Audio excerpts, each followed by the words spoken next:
Scientist ने एक ऐसी रोबोट की आंखें बनाई हैं जो इंसान से भी बेटर देख सकती है, पर एआई को देखना सिखाया किसने? कन्वोल्यूशनल न्यूरल नेटवर्क यानी CNN. Welcome to day 28 of 365 days of AI challenge. Normal machine learning को इमेज समझ ही नहीं आती। सीएनएन क्या करता है? इमेज को पीसेस में तोड़कर पैटर्न्स, टेक्सचर्स और एजेस डिटेक्ट करता है। सोचो, कंप्यूटर के लिए इमेज कोई फोटो नहीं है बल्कि नंबर्स हैं, वो भी 0 से 255 रेंज के बीच में। अगर कोई एक ब्लैक एंड व्हाइट इमेज है तो अब जो ब्लैक एंड व्हाइट इमेज है उसका हर पिक्सल एक नंबर होता है। 0 मतलब प्योर ब्लैक, 255 यानी प्योर व्हाइट, और 0 से 255 के बीच में जितने भी नंबर्स हैं वो हो गए हमारे ग्रे शेड्स। अब अगर इमेज कलर हो तो हर पिक्सल्स की 3 वैल्यूज होती हैं, RGB यानी रेड, ग्रीन एंड ब्लू। मान लीजिए हमारी पिक्चर इस तरीके की है। अब CNN एक छोटा सा मैट्रिक्स जिसे हम फिल्टर बोलते हैं उस इमेज के ऊपर स्लाइड करता है। फिल्टर का काम है इमेज में जितने भी हिडन पैटर्न्स हैं उनको ढूंढना।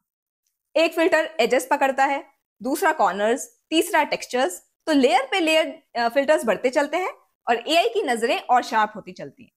अब न्यूमेरिकल एग्जांपल से समझते हैं। मान लीजिए एक इमेज है 3x3 की, 110, 010, 001, ये हमारे इसके पिक्सल्स हुए। अब इस पे हम लगाएंगे फिल्टर जो कि हुआ हमारा 2x2 का 1001। स्टेप बाय स्टेप चलते हैं, कन्वोल्यूशन करेंगे। पहला पोजीशन है येलो 1, जो टॉप लेफ्ट का ब्लॉक दिख रहा होगा उस पे हम अपने फिल्टर को ले चलते हैं।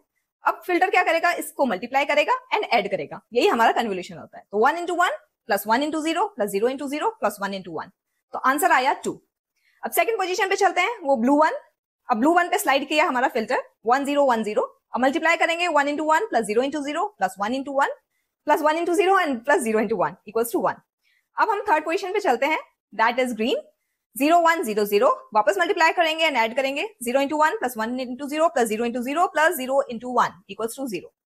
अब फोर्थ पोजीशन पे चलते हैं, द रेड 1, 1001। तो 1 into 1 plus 0 into 0 plus 0 into 0 plus 1 into 1 equals to 2। तो हमारा फाइनल फीचर मैप बना 2102। तो जो नया इमेज जनरेट हुआ है इसी को हम कहेंगे फीचर मैप। अब एक फीचर मैप से हम एजेस निकालेंगे, कुछ फीचर मैप से हम उसके कॉर्नर्स निकालेंगे। तो अब इमेज क्या हो गई? बहुत बड़ी बन जाती है। लेकिन सीएनएन को फास्ट काम करना भी बहुत जरूरी है, इसलिए इसके बाद हम लगाएंगे पूलिंग लेयर। पूलिंग लेयर क्या करती है? वो साइज को कंप्रेस कर देती है, सिर्फ इंपॉर्टेंट इंफॉर्मेशन को रखती है और जितना भी नॉइज होता है उसे डिलीट कर देती है। तो इस तरह सीएनएन धीरे धीरे इमेज को समझती है। पहले एजेस समझती है, पहले शेप्स, फिर ऑब्जेक्ट्स, और फिर एआई को मिलता है उसका पूरा कंप्लीट विजन। Thank you.